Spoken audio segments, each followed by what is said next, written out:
பதனாந்தா சமுச்ரயாக சமயோகா விப்ரயோகாந்தாக மரணாந்தந்து ஜீவி. எல்லாம் உலகி இயற்கை. இன்னைக்கு வாழ்ந்துட்டு இருக்கோம், ஒரு நாளைக்கு சாக்கிறதுக்காக தான். ஒரு குடும்பத்தில் 10 பேர் கூடியிருந்தா ஒரு நாளைக்கு பிரியறதுக்காக தான்.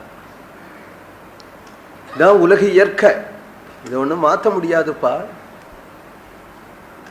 இங்கேருந்து பரலோகம், பரலோகத்தேந்து இங்கே இதச்சேதரதச்சைனம் கிருதாந்தகா. ஒரு இடத்துல வைக்காது இந்த காலம்.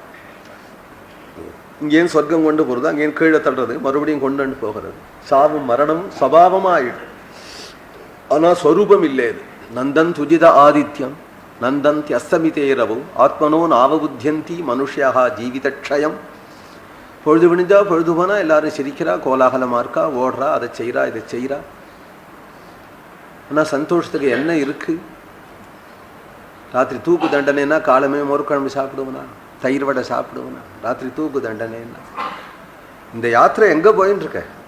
மரணத்துக்காக தான் போயின்னு. மரண யாத்திரைன்னு போனால் பயமாக இருக்கும். தூக்கின்னு போகிறத பார்த்தா பயமாக இருக்கும். தூக்கின்னு போகிறது தான் மரண யாத்திரைன்னு நினச்சிக்க வேண்டாம். நம்ம இருக்கிறதே மரண யாத்திரை தான். மரணத்தை உத்தேசித்து தான் போயின்னு இருக்கு. ராமர் சொல்கிறார், மரணாந்தந்து ஜீவிதம். அதனால் செத்து போயிட்டான் அப்படின்னு நினச்சினா வருத்தப்படாது. ஏன்னா இருக்கிற காலத்தில் எப்படி இருந்தான்னு நினை. அப்பாவை அப்பா போயிட்டாருங்க, நீ அழற, நம்மளுக்கு தான் போயிட போகிறோம். இது வந்த இடம், சொந்த இடம் இல்லை. இந்த வந்த இடத்துக்குள்ள நாம் ஒரு ஏகாதசிக்கு பரநூறு வந்து சித்த நேரம் கோலாகலனை பார்த்து விட்டு 10 வார்த்தை பகவத்குணம் கேட்டுவிட்டோம். ராமாயணம் ஒரு சர்க்கமாவது படிச்சு விட்டு சித்த நேரம் அங்கே உட்காந்து ராம ராமா ஹரே ராமா ஹரே கிருஷ்ணான்னு சொல்லி ஜன்மா கிருதார்த்தம் ஆயிடும். சந்தேகமே இல்லை.